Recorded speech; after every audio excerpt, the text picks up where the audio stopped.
join us in the salute to the flag? Ready, begin. I pledge allegiance to the pledge flag allegiance of the to United the flag States of of America the United and States to of the America, republic for which it stands, for which one it nation, stands, under one God, nation, indivisible, under God, with liberty indivisible, and justice with for all. liberty and justice for all. Everyone's on the line now, Mayor. Excellent. Okay, thank you. Roll call, please.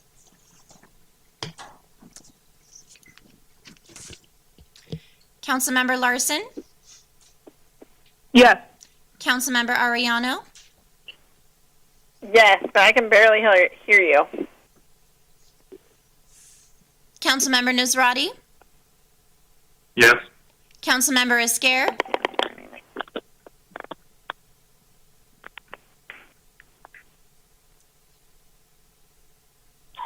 Sorry, I was on mute. Yes. thank you. Mayor Bublak. Yes, we're all here somehow. Declaration of conflicts of interest. Let's do a roll call, yes or no, please.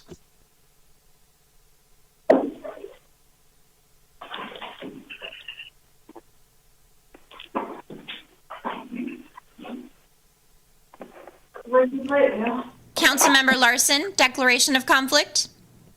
Sorry, I was on None. mute. Councilmember Ariano, No. Declaration. Councilmember Nusrati, We're asking for conflict of interest, is that correct? Yeah, and I'm here. yes, correct. Thank you. Councilmember Esquer No conflicts. and Mayor Bublak. None of us have any. Great. Backing up, the members of council and staff are participating in this meeting via teleconference, and the council meeting is also being streamed on the city's website, YouTube, and Spectrum Channel 2. Members of the public will be given the opportunity to address the council during public participation, as well as during the presentation of public hearings and discussion items. The city clerk will provide additional details and instructions once we near the public participation section of the meeting. For closed session, we will have that at the end. Approval of the agenda as posted or amended. Is there a motion and a second out there? So moved. Seconded. Seconded. Councilmember Larson on second. All right, we will proceed to do a roll call. Mayor, Roll call? question. Yes. This is Gil. Just quick question. Is there a link to get the video this time? I didn't see a link. I want to see a phone number.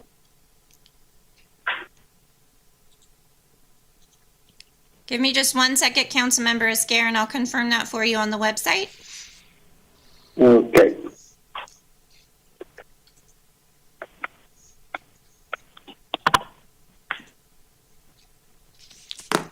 There is, if you're on the City of Turlock webpage, and if you're under the council meetings, there is a live YouTube broadcast. It'll say in red, YouTube live broadcast Tuesday, April 28th, regular meeting.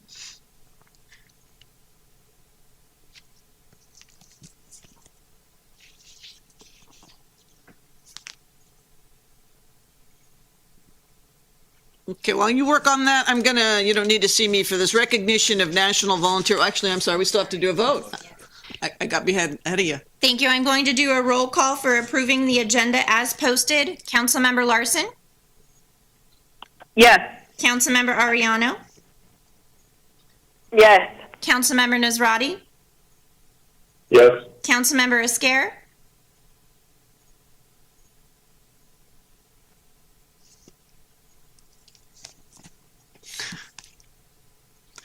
I'm sensing a trend here. Right? Councilmember Esquer, I was not muted that time. What happened? Oh, we're not sure. We're not there. my apologies. Mayor Bublak. Yes. Okay. We've passed. The approval of the agenda is posted. Move on to the proclamation of National Volunteer Week, April 19th through the 25th. Whereas volunteers make up hundreds of individuals in our community, representing a wide array of individuals volunteering in various departments throughout the city of Turlock in the following programs: volunteers in police service, police explorers, municipal volunteer partnership program, and Friends of Turlock Animal Service. And whereas through volunteerism with local government entities, the quality of life we have grown to rely upon and appreciate is sustained through these community partnerships.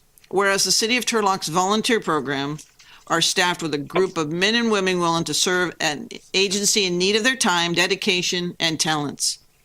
Whereas these individuals often serve unnoticed to the public, but are indispensable to the City of Turlock. Whereas the City of Turlock recognizes that 2,080 volunteer hours of service equals a full-time employee at wages and benefit in excess of $60,000. The city does hereby recognize these men and women as true public servants who promote the highest ideals of public service to support the objectives of service to the community. We strive to set an example for others and prove that anyone with drive and determination can be of service to their community. Now, therefore, I, Amy Bublak, by the virtue of the authority invested in me as the mayor of the City of Turlock, and on behalf of the entire City Council and all our citizens, do hereby proclaim April 19th through the 25th as National Volunteer Week. So thank you all that have helped us be just that much better, just volunteering your time for our city. Before I go any further, if anybody's watching this and had watched previously, we have a new person seated at the city manager's seat. So Mr. Toby Wells is now our new city manager. Call him and let him know that you welcome him and if you have any issues. Did you want to say something? Thank you, Mayor. I'm happy to be here. All right. Public participation. Madam Clerk?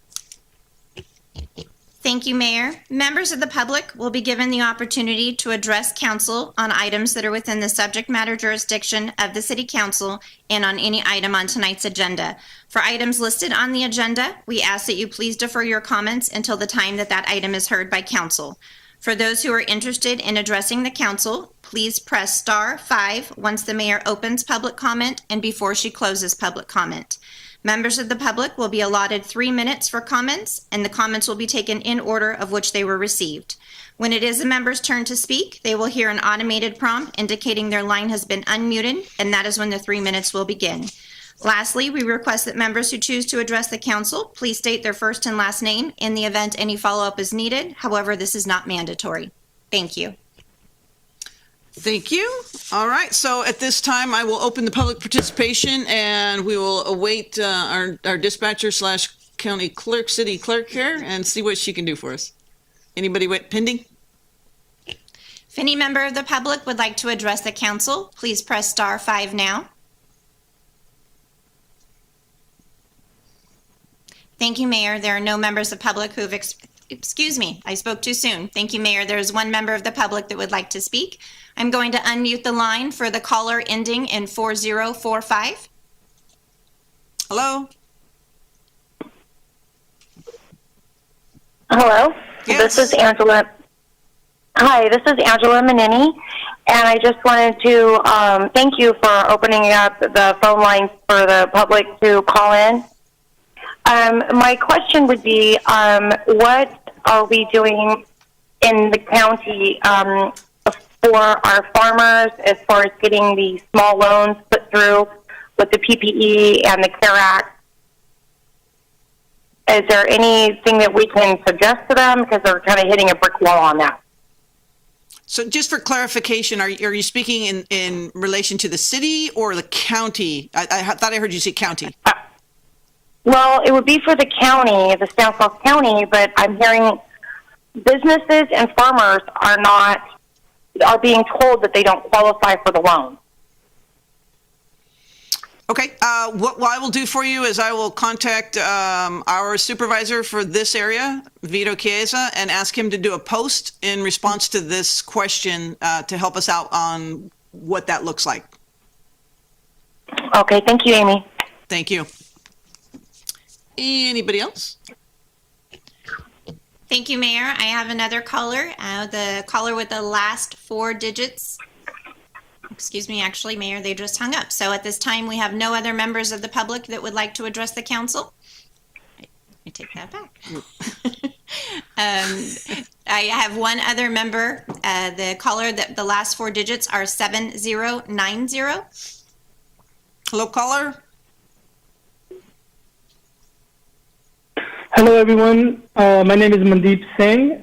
Thank you for allowing the public to speak. I do know of other people that are trying to call in right now, and they're having issues, so I would recommend we do not close the public comment section just yet. Thank you.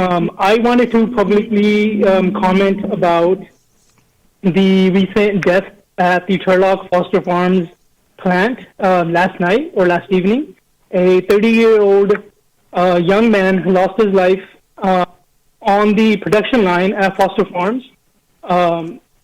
We don't know what the cause of it was, but I think it's worth the appropriate authorities to do the proper investigations. Even in the press release in the Sherlock Journal, Foster Farms tried to pass off the blame to the contracting company. I have been working with employees that are at the plant, and we've been trying to raise concerns for over a month at the unsafe working conditions at the Foster Farm plants all over the state of California, especially in Turlock. And they have been kicking the can down the road over and over. So I urge the city council and the mayor to look into the unsafe working conditions at these Turlock Foster Farms plants. I hope that the family of the young man who passed away gets proper closure from this, but please push for this. The city council and the mayor, you are elected by the citizens of Turlock, and you owe it to them, to do this work, because we know for sure the company is not going to do it. They're going to try to get rid of all responsibility. So that is my request to you all. We also know the nursing facility in Turlock is one of the hotspots for America, and there's like 60-something cases already and 200 pending of coronavirus. Please look into that as well. We are very afraid of this stuff happening in Turlock right now. The workers are forced to go to work because of the threat of being fired. So please, I implore you all to do your work and look into this stuff further, because you are the voice of the people. And without you, we are not able to properly hold these people accountable. Thank you. Thank you, Mr. Singh. I can assure you that the state, the county with our collaboration, we're looking into the nursing home, and the police department is looking into last night's incident, I believe. OSHA is looking into last night's issue. So we will definitely be following up on that. Thank you for calling in. Next caller.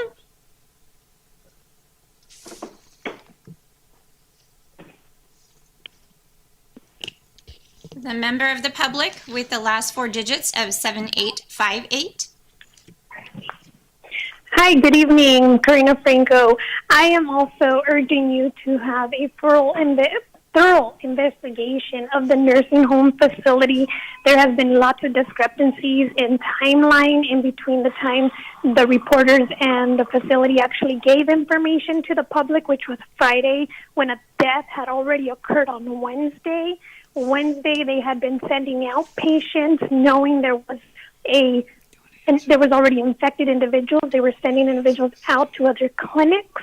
I urge you all to give this special attention and ensure that our community gets its proper representation. It is completely unfair to the public, to our most vulnerable population, that they are left behind and not addressing their issues. It is also unfair that there has been little transparency when it comes to this specific outbreak in the city. People are fearful. I urge all of you to give it the attention that it needs, as the attention that the Foster Farms employees needs as well. Thank you for calling in. Again, I'll assure you that we are working with the state, the county. Can communication be better? Absolutely. It's my expectation that I will start telling you every single day what's going on there. And I apologize if I haven't been doing that. I'm not really a camera person, but I'll get there. It is an important factor. It's a huge incident in our community, and we do take it very seriously. Thank you. Next caller.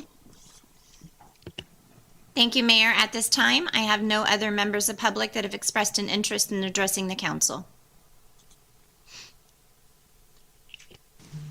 Okay, I am going to close that public participation, and we will bring it back for motion waiving reading of all ordinances on the agenda except by title. Are there motion and a second? So moved. Motion. Seconded. All right. You have Larson, Ariano, motion and a second. Clerk, call the roll, please. Waiving reading of all ordinances on the agenda except by title. Councilmember Larson. Yes. Councilmember Ariano. Yes. Councilmember Nazrati. Yes. Councilmember Esquer. Yes. Mayor Bublak. Yes. Okay, that passes. Are there any items to be pulled from the consent calendar to address independently? If not, is there a motion? Jill moves to accept the consent calendar as it is. We have a motion. Seconded, No, Councilmember second. Larson. Councilmember Larson on the second. Clerk, call the roll, please. Adopting the consent calendar. Councilmember Larson. Yes. Councilmember Ariano. Yes. Councilmember Nazrati.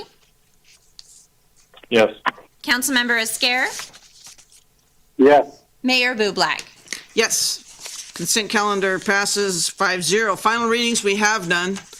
Public hearings. This is a request to introduce an ordinance for the first time reading regarding sign allowances for cannabis uses to the Turlock Municipal Code. Ms. Quintero, are you on? I am. Good evening, Mayor Bublak, council members, and members of the public. Tonight before you are proposed additions to Title V and Title IX of the Municipal Code to add regulations for cannabis business signs. The following proposed regulations are being recommended to the City Council by the Planning Commission after the Planning Commission held workshops to discuss potential options for cannabis sign regulations. The addition to Title V would add a section under the state and local requirements for cannabis businesses specifying all signs for commercial cannabis businesses have to comply with the regulations established in Title IX. The additions to Title IX would apply to all types of commercial cannabis businesses. Only businesses legally permitted to operate within the City of Turlock would be allowed to have signs within the city limits. Off-site signs would be prohibited. The businesses would be allowed to have one on-site wall sign limited to 2.5 feet in height and a maximum sign area of 25 square feet. The sign could only contain the business name, logo, address, hours of operation, and contact information. Temporary signs, wall signs, depictions of cannabis leaves or plants, cannabis accessories, as well as signs containing toys, characters, comic characters, or any images designed to be appealing to minors would all be prohibited.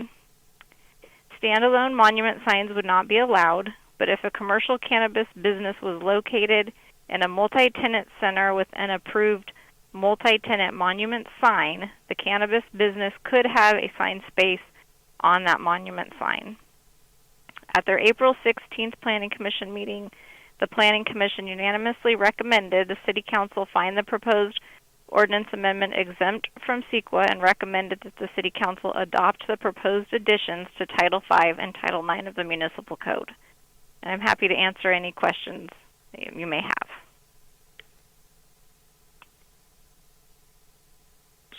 have. Councilman Estrada here. How are you? Can you guys hear me all right?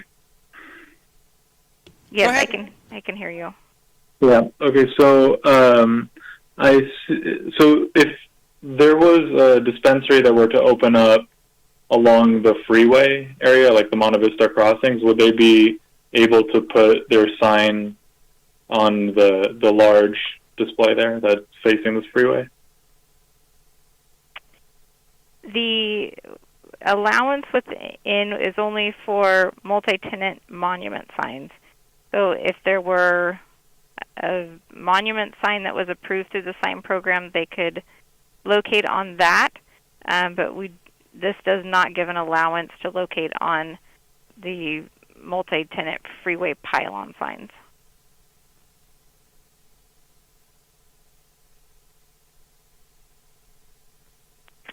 Any other questions for Ms. Quintero? So I have a question. I have a question too. Yes, Councilmember Ariano. So on Countryside, it's a different set of rules than it would be on Gear Road. Is that what I heard? No, the rules would apply the same throughout the city. The only difference would be if a tenant moved into a shopping center that had a sign program that covered multiple tenants, and there was a monument sign that had multiple tenant spaces. The proposed ordinance would allow a tenant in such a space to locate a sign on a multi-tenant monument sign.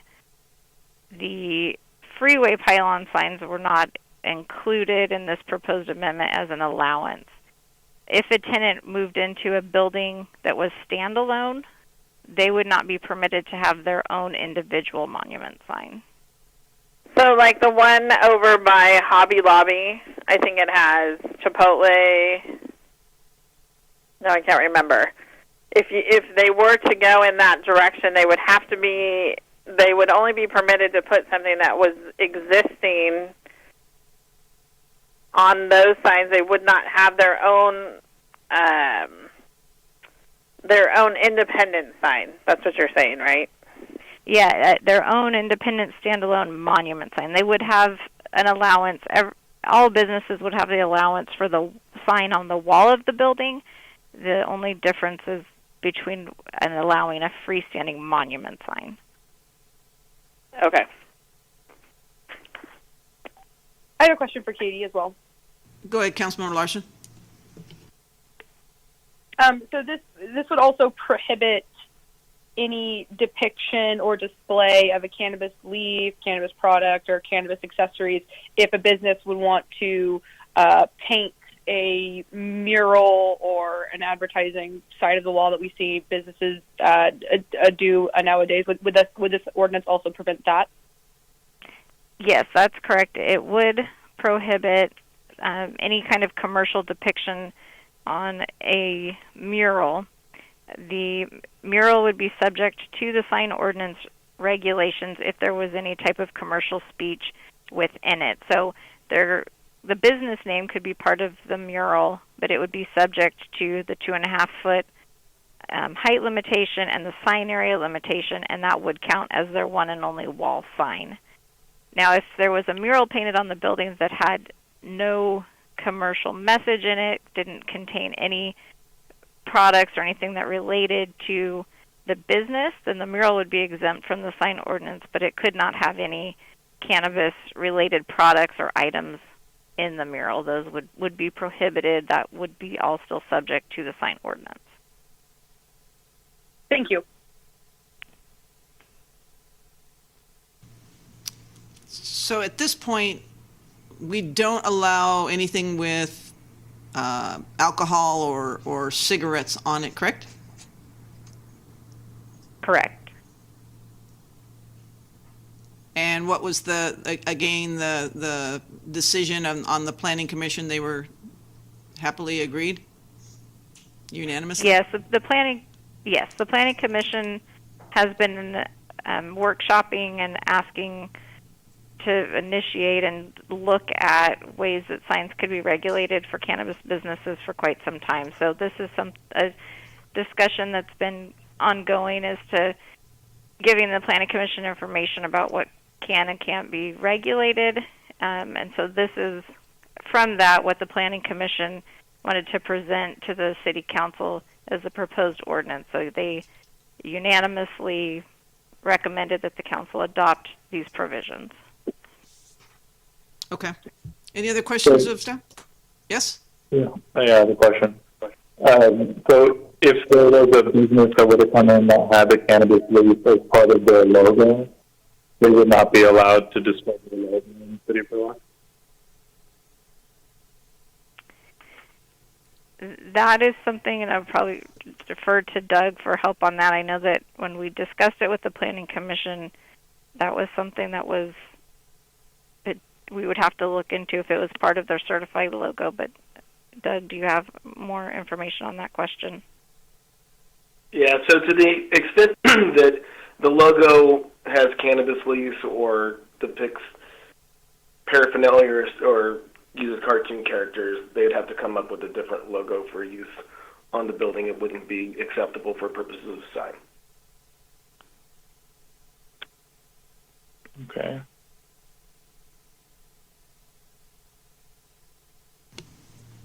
Okay, if there's no more questions, I will open this to the public. Anyone wishing to speak in regard to this ordinance regarding sign allowances for cannabis, please call now.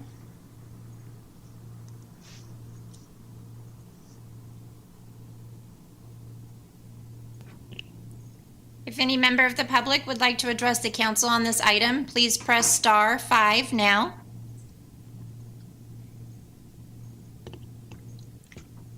Mayor, I have one member with the last 4 digits of 1630 that would like to address the council. Thank you for calling. Go ahead. Hi there, Council. This is Mary Jackson. Ms. Jackson, thank you. I'd like to welcome our new city manager, Mr. Wells. Once I can talk to you or we can visit, I will come in and visit with you. I'd like to reiterate that I am still dead set against this, as well as most of the people who spoke back on April 16th, if that's where we were. And I have been to Planning Commission meetings where this has been thoroughly discussed. I'm relieved that it doesn't matter if it's in their logo, whether it's a leaf, a character, or whatever, you're not going to allow it. But I want to make sure that it is not going to be put on a monument sign in front of the business or on the freeway. I mean, it sounds like that's the way we're going, but I want to reiterate that this is not acceptable still to me or to the rest of us that spoke out against it. I don't believe we're finished with it. And I want to make sure that if it's going to be held accountable for this site, it will be held accountable for all the sites. But I still think a small sign would be important. I've driven through Oregon on I-5 and seen the signs, and I don't think that's the welcoming sign we need in Turlock. Thank you. Thank you, Ms. Jackson. Any other callers? If any other member of public would like to address the council on this item, please press star 5 now.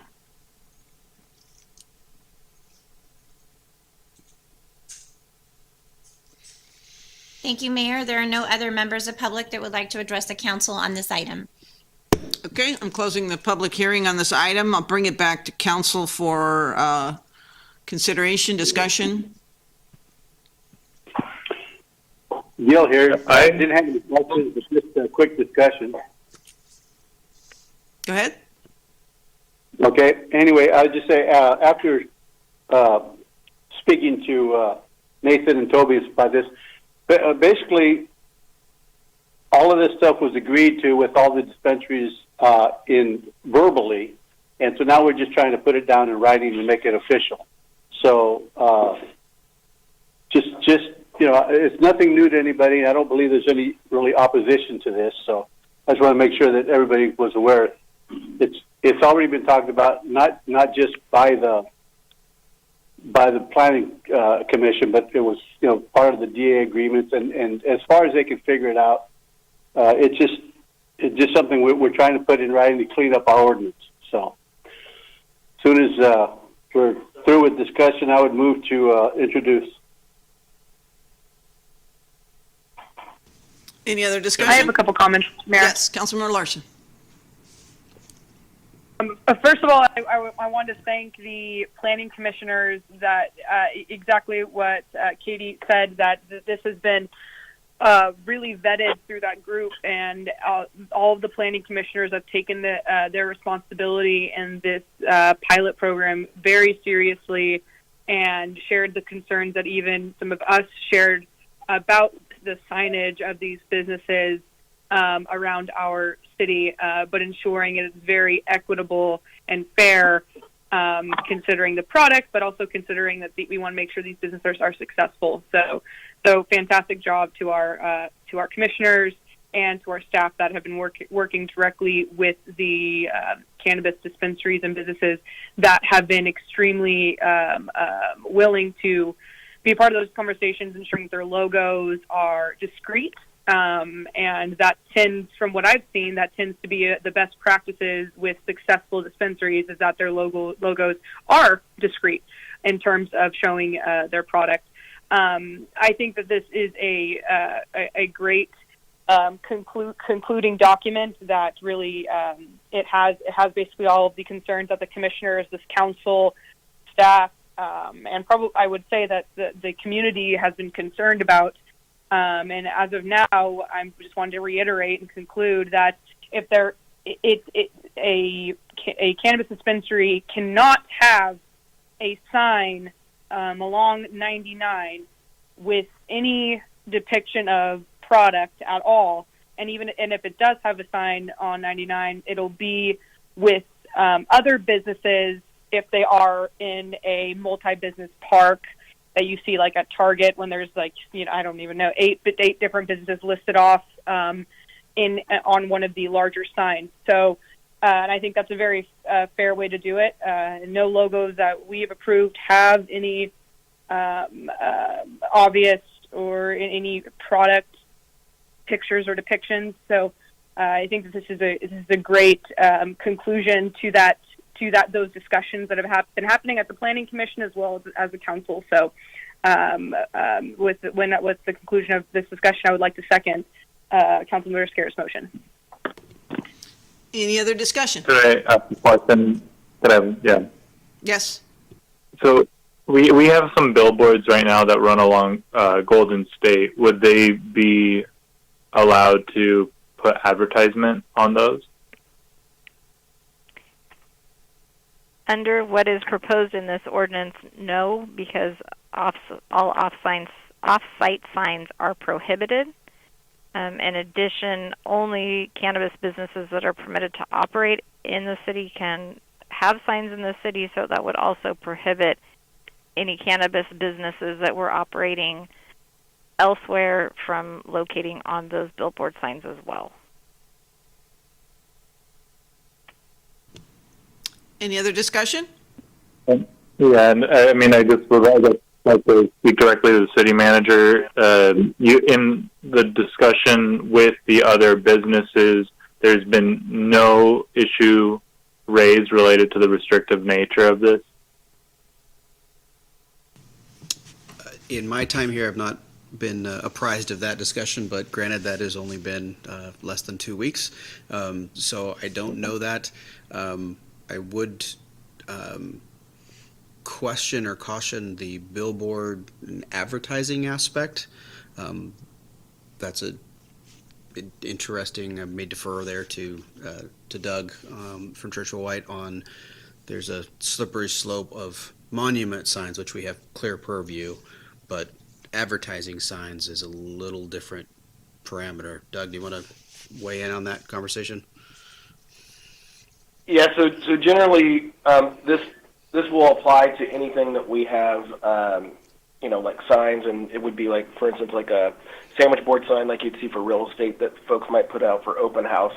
But it does not necessarily mean that we have jurisdiction over billboards or other things that would be used for advertising. And that would go both within our jurisdiction and outside of our jurisdiction. So that gets into a different set of law as opposed to our sign ordinance. But and so that would be a little bit of a different beast when it comes to advertising on established billboards. And again, there's a difference between a sign and an advertisement. And this is limited to signs associated with identifying the building. Thank you. Any other Is there anyone on the line outside of the city manager that's been part of the conversation with the businesses related to any possible resistance to this? I'm sorry, you're asking us to open the public again? Oh, I'm missing this. Staff. Oh, staff, I'm sorry. Go ahead. So, council members, this is Doug. I've been part of some of these discussions. Generally speaking, everybody has pretty straightforward signs, so we don't have anybody who's looking to come in that has applied at the moment that really uses any of the imagery, or, that would be concerning. So for that part, it's not concerning. I don't know that there's real opposition, with the exception of maybe the firehouse billboard sign. That's been an ongoing issue to the sign limitations in general. But I think you do have some opposition to the issue of having a standalone billboard, and specifically the one related to the firehouse project. And I would just add, but I'm not aware of any other reservations or concerns. Yeah, I would just add, Doug, to that, and Councilmember Nasrati, my experience with cannabis operators, the signage aspect is a pretty small part of their overall advertising process. They get more from regional billboards, and they tend to focus more on their social media presence for advertising their business. So it's a smaller aspect of the business, at least as it has evolved over the last couple of years. So obviously it's going to come down to each business and their business model and how they want to advertise. But there's some strict limitations there from the state as well. So it is pretty well controlled and regulated. Okay, thank you. Any other discussion? I would like to add something. Go ahead. Even the restrictions, I think that are really fair, because they're really focusing on the art and the depictions within the advertising. I don't think there would be a whole lot of opposition with the logos and the discrete, names and locations and that type of necessary information. But in terms of the flower, the other products, things like that, I think that it's a fair. I don't think it's restrictive on even the business side, because, like I said, it seems to be very the best practices in successful cannabis businesses is to have discrete signage and be really aware of the communities that they're advertising in. So I just wanted to add that it's restrictive based on from what I understand, based on the art and the items that would be part of an advertisement that would be on a sign. Thank you. And then I'll just go ahead and say real quickly, as it has always been my belief that marijuana is illegal, and et cetera. This is marketing, and as long as they can comply with the regulations to our standards, I don't have a problem with helping a business support themselves. I just don't support marijuana myself. So, having said that, is there a motion or a second? I thought I had one. Are you still Yeah, here? the preemptive motion. Yeah. Okay. Councilmember Scary has the motion. Is there a second? Seconded. Thank you, Councilmember Larson. And clerk, call the roll, please. Introducing an ordinance for first reading, adding Section F to Title 5, Chapter 5-21, Article 103, regarding state and local requirements for cannabis businesses, and adding Section 4 to Title 9, Chapter 9-2, Article 518B6, regarding sign allowances for cannabis uses to the Turlock Municipal Code, and setting the final reading date for May 12, 2020. Councilmember Larson? Yes. Councilmember Ariano? Yes. Councilmember Nazrati? Yes. Councilmember Esquer? Yes. Mayor Bublak? Yes, passes 5-0. Thank you, Ms. Quintero. Before we go any further, we're having a little bit of trouble trying to get the public participation and phone calls in. So I've been asked to open it again. If there's anyone else still wanting to call in, the clerk will handle that, and we'll see what we got. Go ahead. If any member of the public would like to address the council for public participation, please press *5 now. Mayor, at this time, I have one caller with the last four digits of 7900. Go ahead, caller. Hello? Hello. Go ahead. Can you hear me? Yes, we can hear you. Okay, let me take you off. Yeah, excellent. All right. Michael Camara with the Turlock Downtown Property Owners Association. Had some technical difficulties there earlier.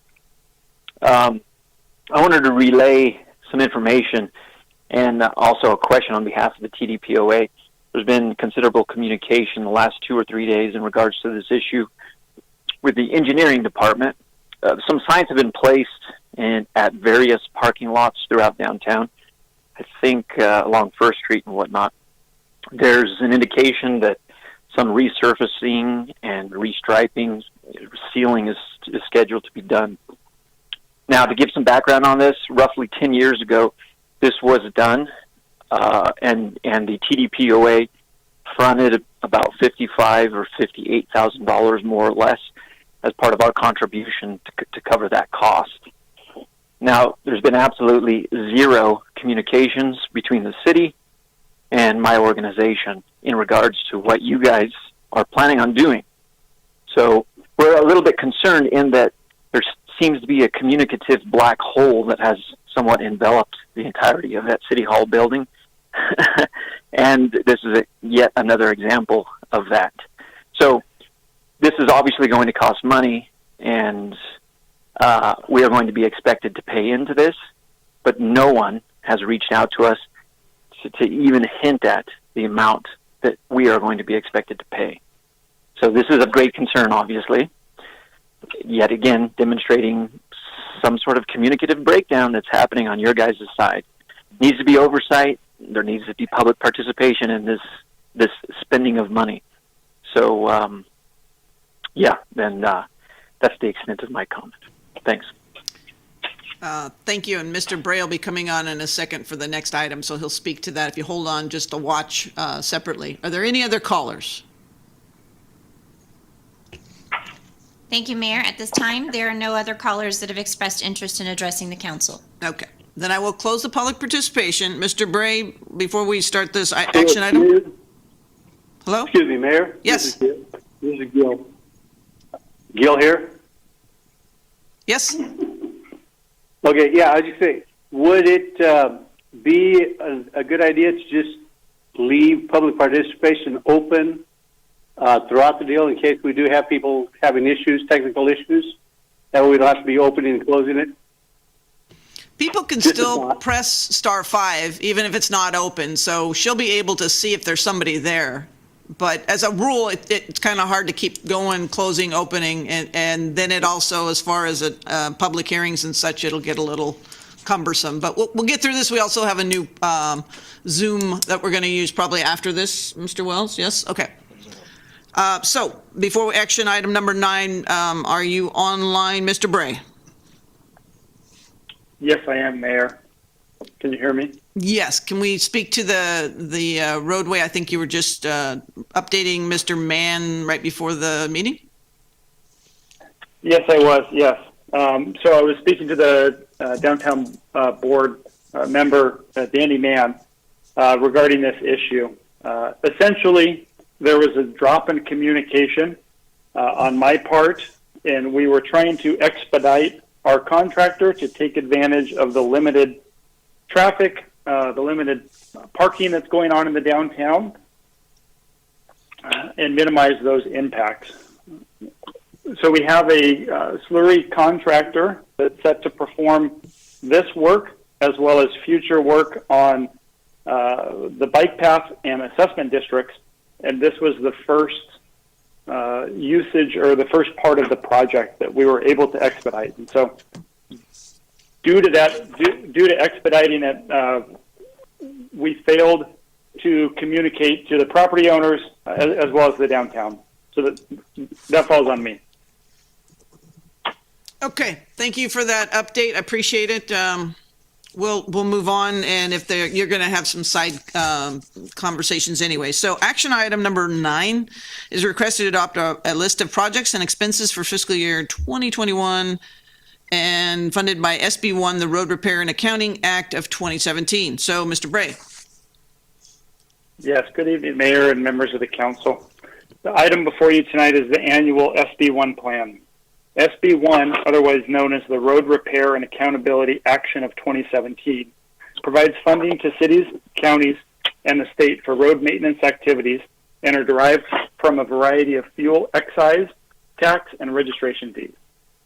In the past, the city has used this funding source to address maintenance deficiencies, median fencing and slurry projects, and matching funds for leveraging grant-funded projects.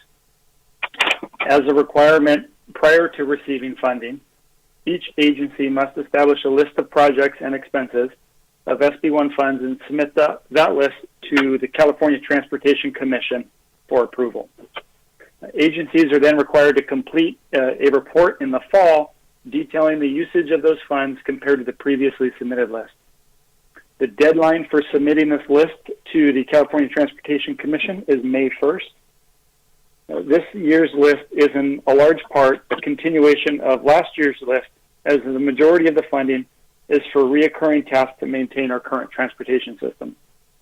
Those maintenance activities include maintaining the traffic signals and streetlights, including traffic signal contractor and electricity costs, funding for pothole repair activities, which include 2 staff members and the necessary supplies and equipment, the purchase of a thermoplastic machine, which was budgeted for in this current fiscal year, but due to COVID, the delivery has been pushed back to next fiscal year. The list also provides matching funds for the Hawkeye Road Rehab Project. That's continued to be identified, and the council will be seeing this project at the next council meeting. And lastly, the final item on the SB1 list is a set-aside for items that need improvement and or repair within the right-of-way. They're too small for a project, but are larger than the pre-SB1 budget for maintenance items. As I mentioned earlier about the Hawkeye project, I wanted to give a quick update on the road projects. So council will see the Hawkeye project contract at the next council meeting, and staff is anticipating requesting authorization to advertise the Golden State Rehab project within a couple weeks. There's a slurry sill project that's starting tomorrow. This is the contract that I was speaking to previously. Because we had awarded the project at the last meeting in March, we were able to work with the contractor and take advantage of the limited traffic in the downtown area.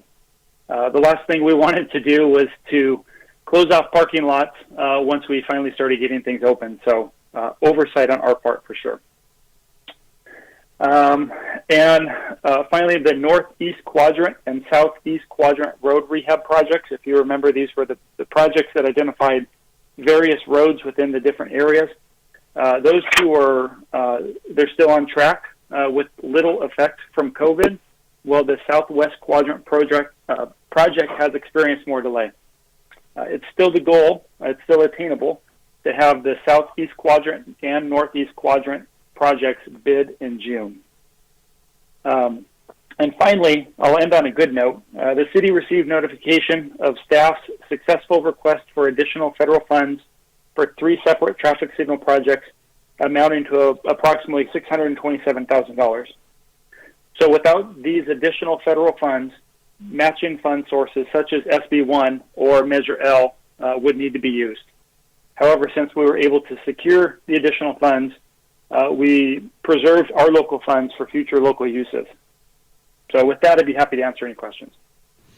Mr. Bray, is there any way that since we have less traffic right now that we could have crews working at night or both day and night to do it? I mean, is that, it was part of the bid, we can't do it now, or can we start to think about that in the future, even once businesses open back up, that we start working it around the less traffic? Yeah, that's something that we've considered. I think it was the last meeting or the meeting before we had spoke a little bit about this same issue as it relates to utility work and PG&E work. There's some technical difficulties to overcome, but for the most part, it's doable, except for slurry seal projects. Those projects require a high temperature for the product to set and properly adhere to the asphalt. And so, unfortunately, we're able to mobilize a little bit quicker than we otherwise would have. But with the slurry sill project, we're not able to work at night during these nighttime temperatures. Any other questions for Mr. Bray? Okay. I will open it to the public at this time. Clerk, if there's anyone to speak to the SB1 road repair accounts? If any member of the public would like to address the council on this item, please press *5 now.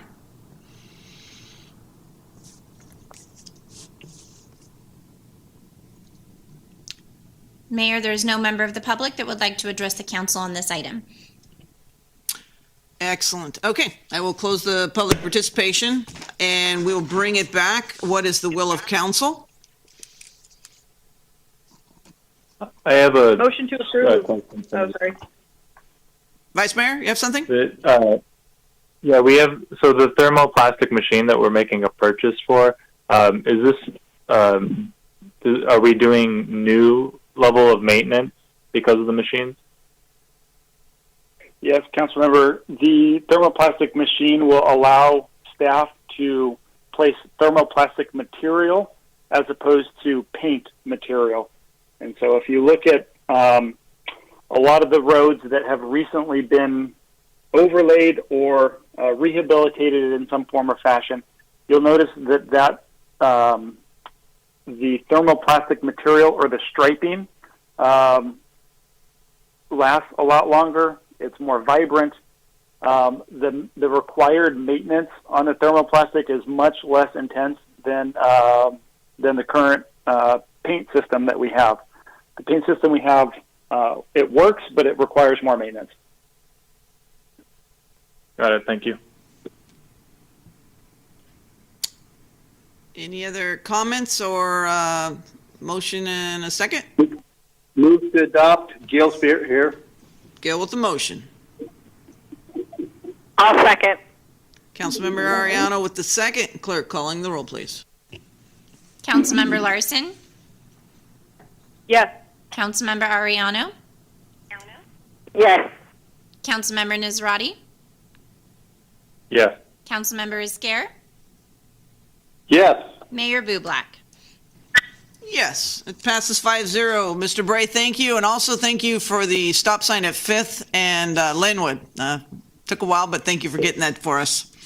On to city managers' reports, Administrative Service Department. Mr. Wells, your first report. So excited to give my first report. Thank you, Mayor. Again, it's my pleasure to be here this evening. I guess I could have picked a different time to make a transition to a new job other than a global pandemic.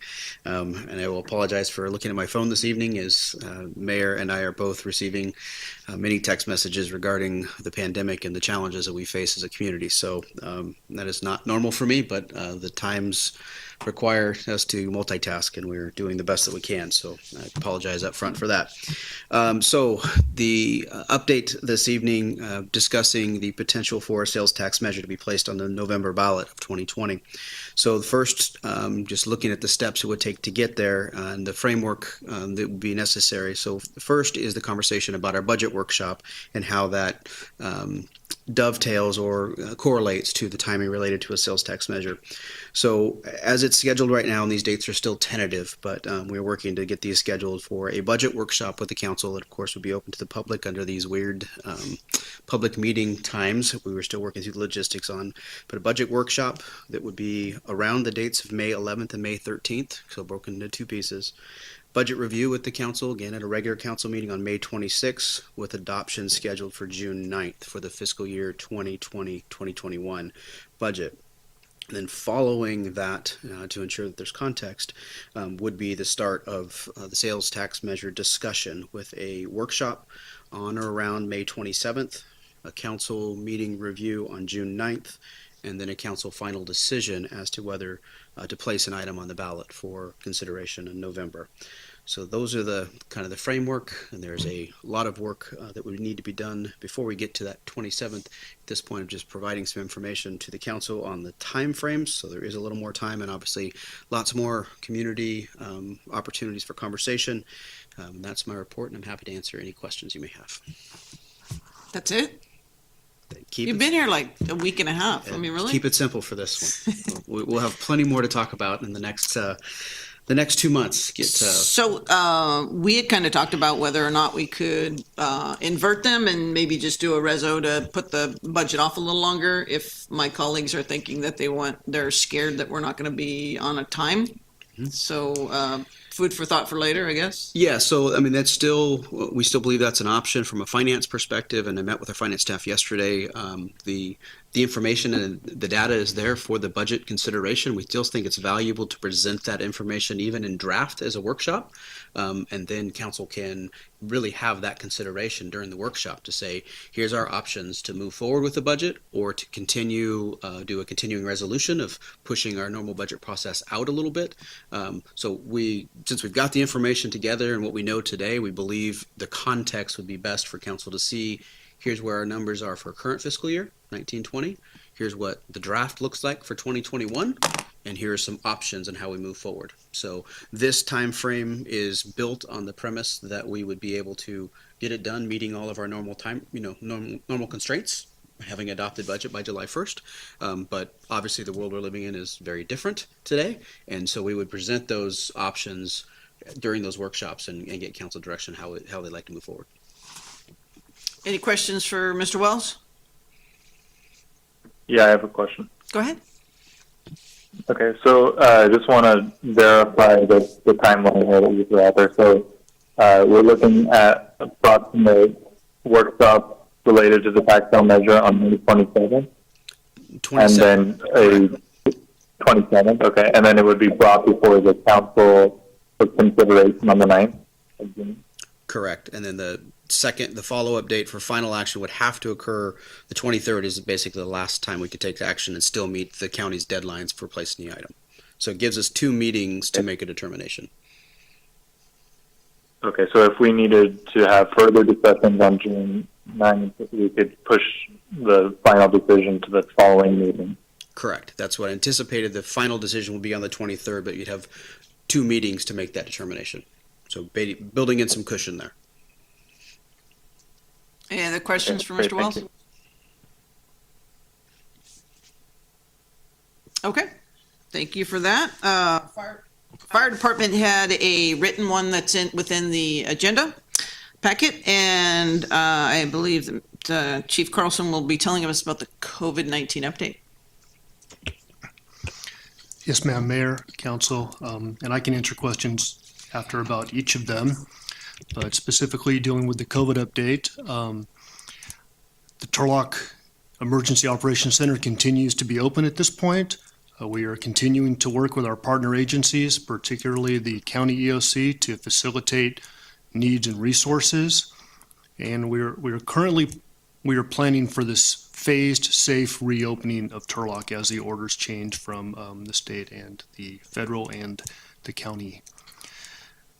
As we continue to monitor the trends, we address them as they occur, and obviously this weekend the outbreak at our local nursing and rehab center reminds us that we are definitely not out of the woods yet, and as always we must maintain vigilance. So at each meeting, again, I'm going to remind everybody to please follow the safety tips, wash your hands regularly, use hand sanitizer when you're not able to wash your hands, avoid touching your mouth, nose, and eyes, and maintain physical distancing whenever possible. So just continue to go out only when you must. And also, although it's not a mandate, the CDC does recommend wearing a cloth face covering when you can't maintain that physical distance. And as we've discussed, it just shows respect for the people out in the community, and it's good manners. So with that, as you know, on April 24th, the county health officer made the decision to ease some of the restrictions put in place, and we are, as a city, we're responding. I just want to take a second because there's some confusion on this point, and I keep hearing it come up. So the city of Turlock does not have the authority and cannot override the restrictions ordered by the federal government, the state government, or the orders set forth by the county health officer. So not the mayor, the council, the city manager, police chief, or myself, we do not have the authority to override these orders. So it's not the city that's keeping the businesses closed, and I think that that's a little bit of confusion going on. I understand that everybody is anxious, but we must be prudent and abide by the orders that are in place. So with the new directives set forth by the county health officer, the city has began the phased reopening of our parks, our dog parks, and select businesses such as the car washes. Again, we're doing this in phases to ensure the safety of the community. For now, we have reopened the green space at our city and community parks. We ask that you maintain distancing and respect each other's space. The playgrounds and bathrooms still remain closed at this time as we work out a plan to ensure that these facilities can be properly sanitized and that they're safe for use. Dog parks also have been reopened with the following stipulations: that you provide your own hand sanitizer and devices to clean up after your pets. The public benches at the dog parks do remain closed. And we will continue to work to open amenities as orders change and as we're able to maintain a safe environment for our community.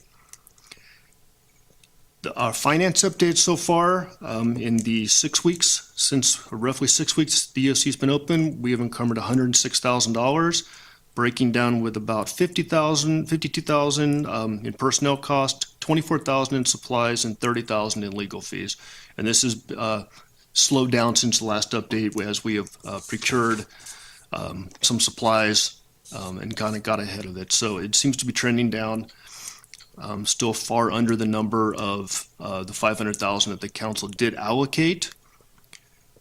We've been very diligent in processing the proper paperwork for reimbursement for both the personnel hours and supplies. And in fact, we've submitted our first reimbursement proposal to FEMA for what we've spent so far and what we're anticipating to spend. So we are eagerly awaiting that reimbursement check, the first one, but we are still working through the processes. We're also actively seeking other funding to assist the community. We have a 27-page guidance with that, and I think Maren could maybe elaborate on some of that as she sees fit. Some of the daily statistics, so this is as of 4:30 today. Stanislaus County, we have 324 confirmed cases with 10 deaths. 224 people have recovered, and we have 56 positive cases in the city of Turlock. Obviously, one location with several cases. And I know that number has had some discrepancy with how can you have this many cases reported without, it's less than that number that's been reported out. And that, I think the mayor did a good job, and Toby did a good job, the city manager did a good job of explaining that yesterday, that, the county health reports on the address that you reside in. So if the workers are not in Turlock, it's not reported as Turlock. So as the fire department, we're continuing to respond to, on average, 5 COVID-related emergency calls per day, and that number seems to be trending upward.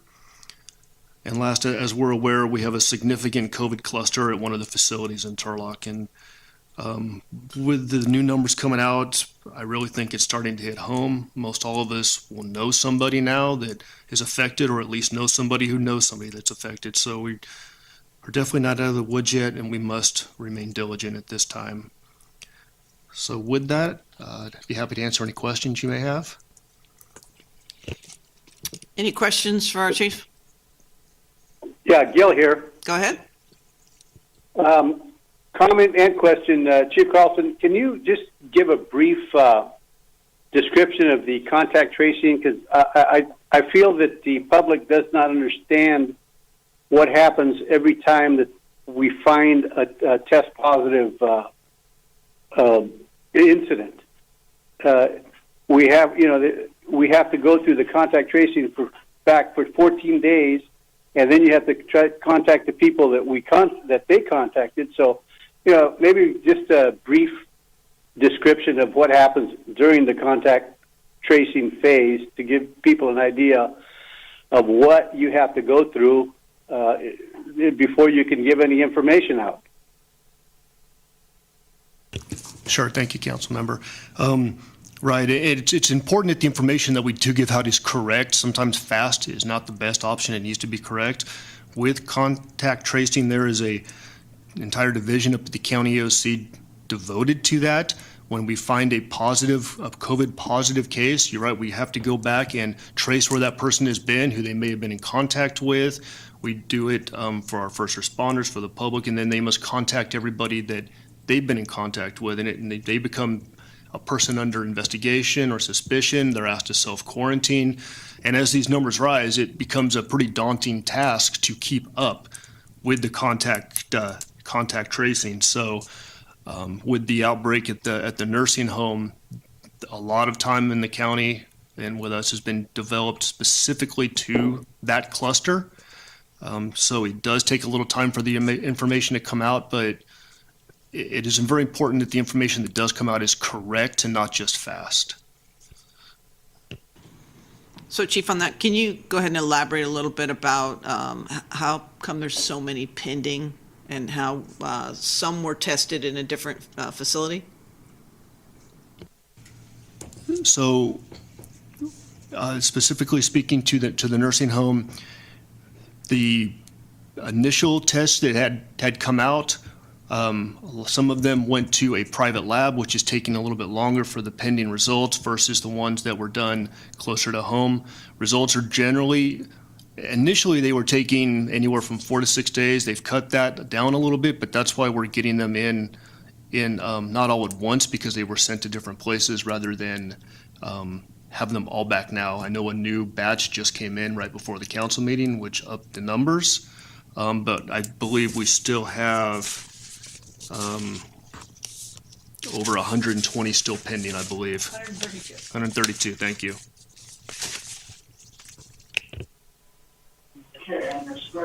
Okay, me again. Yes, me. Again, also, along the same lines, I had constituents ask me about asymptomatic carriers. Can you give us a brief description of how that works and what the process is there? Sure. So the numbers I've seen can be anywhere from 20 to 40% of the people that actually have COVID or COVID positive are asymptomatic. Once, if you do have that, there is a period of time, whether you have symptoms or not, that you will be shedding the disease and are contagious. So again, with the contact tracing, as you go back and they ask you to self-quarantine, if you've been in contact with somebody, you may not be experiencing symptoms, but you definitely could still be a carrier and could spread the disease.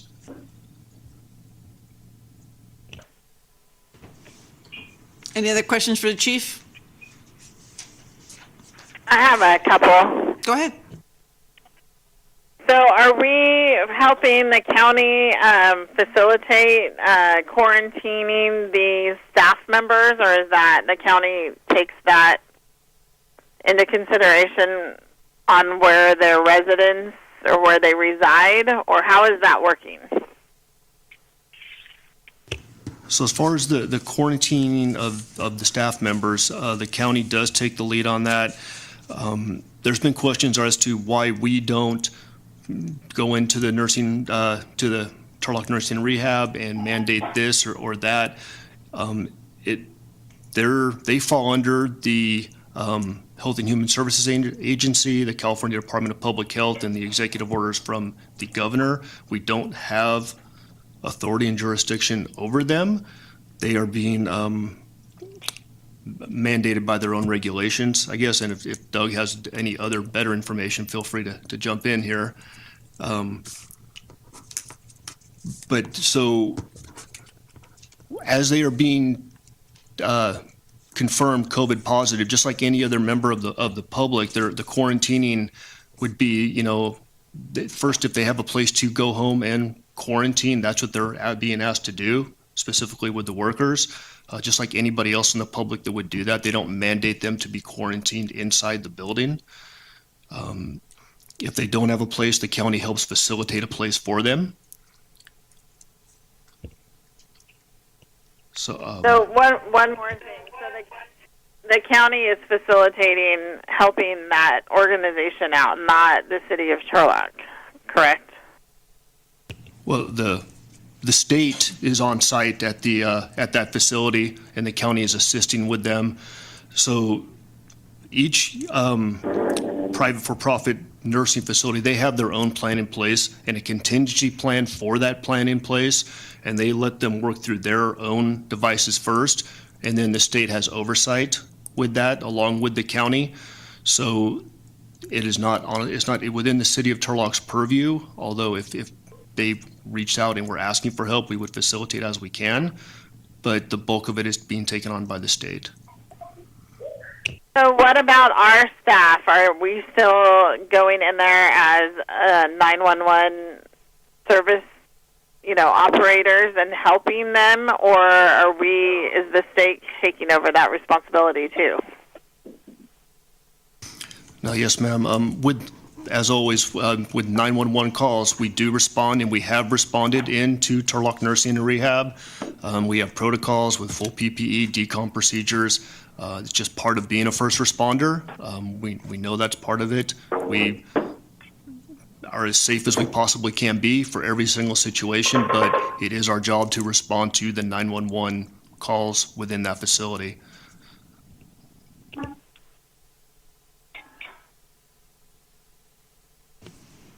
Any other questions? Thank you, Chief. No, I just want to say thank you. Thank you for all the work you're doing, Chief. I know it's tough. I know all of you right now have your hands full, and I appreciate the constant communications that keep coming out. Keeps us semi-informed of what's happening as much as you can, and that helps us when we get the myriad of phone calls and emails. And good thing is all the restaurants are closed, or else I'd be getting hit up at the restaurants and coffee shops too. Thank you. No, thank you, Councilman. Obviously, this is uncharted territory for all of us, the county, the state. So we work through it as best we can. Thank you. So moving on to the public safety briefing, which is a written document that's part of the packet. And then council items for future consideration. Hearing none. Council member questions, comments, and announcements? I have a comment on the public safety report. Okay. I know that whenever I browse the internet, like a Turlock Neighborhood Watch type of page, the thing that you hear from our public is that things are always getting worse, and we're a less safe place than we were a year ago. The information presented to us here shows that while it's unfortunate that we're all in quarantine, we have across the board a significant decrease in the calls for service and the crimes that are being committed here. I think it would be something that I think would be good to try and share with the public to ease their nerves and make them understand that Turlock is still a safe place to live.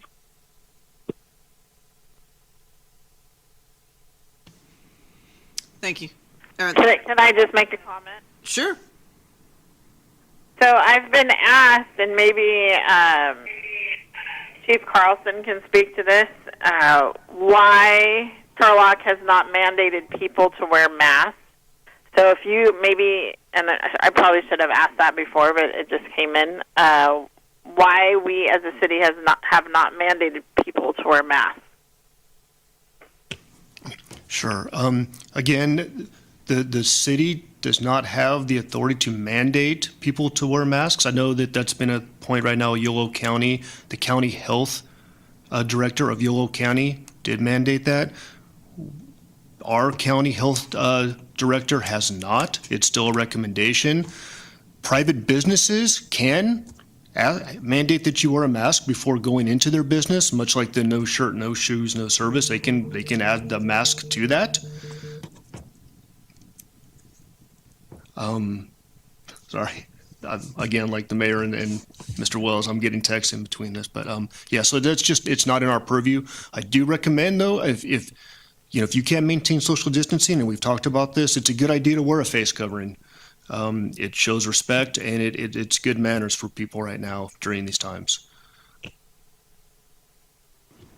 And I don't know, what you can believe online, but as of Monday, yesterday, the Costco was supposedly going to have you come in wearing it, and then I saw on Facebook today that they've already said they're not going to now any longer. I don't know if I personally, when I go in anywhere public, I put it on if I'm going to be near anybody. It's just easier, and that way I'm leading by example. Any other comments or announcements or anything from my colleagues? I just want to welcome Toby to his first meeting. Thank you so much. There was one last question there. Are you able to? I'm sorry. Can you read it? No, it wasn't from them. It was citizens asking you a question, I guess. Meanwhile, if you want to describe clerk, or did you want Mr. White to describe what we're going to be doing in closed session? City Attorney White is on the line. If you would like to introduce the closed session items, please. Yep. Let me get there. So, item 13A, liability came under California Government Code 54956.95. Claimant is Tamara Riddle Borges. And item 13B, it's read to Public Services or Facilities, California Government Code 54957A. Okay. That's fine. Is he still talking? Okay, thank you, Mr. White.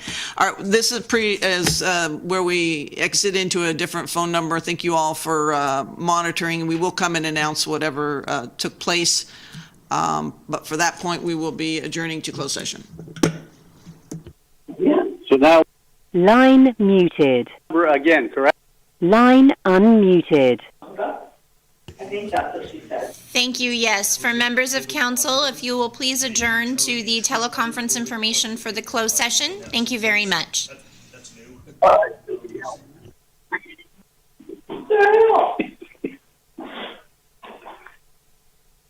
Line muted.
You are the last party in the conference.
Line unmuted.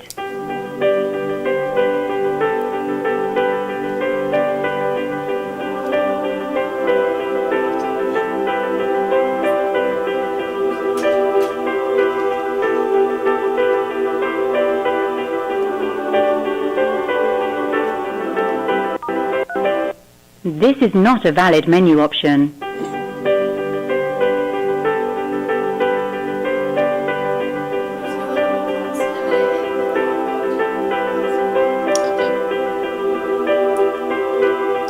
Coming back from closed session. The host has ended And this call. Clerk, if you'll just Goodbye. report out. Thank you, Mayor. For closed session item 13A, claim filed against the city by Tamara Riddle Borges. The city council, by a 5-0 vote, rejected this claim for damages. For closed session item 13B, the council provided direction to staff, but no reportable action was taken. Thank you. All right, this concludes our April 28th meeting, and we will talk to you all soon. Thank you.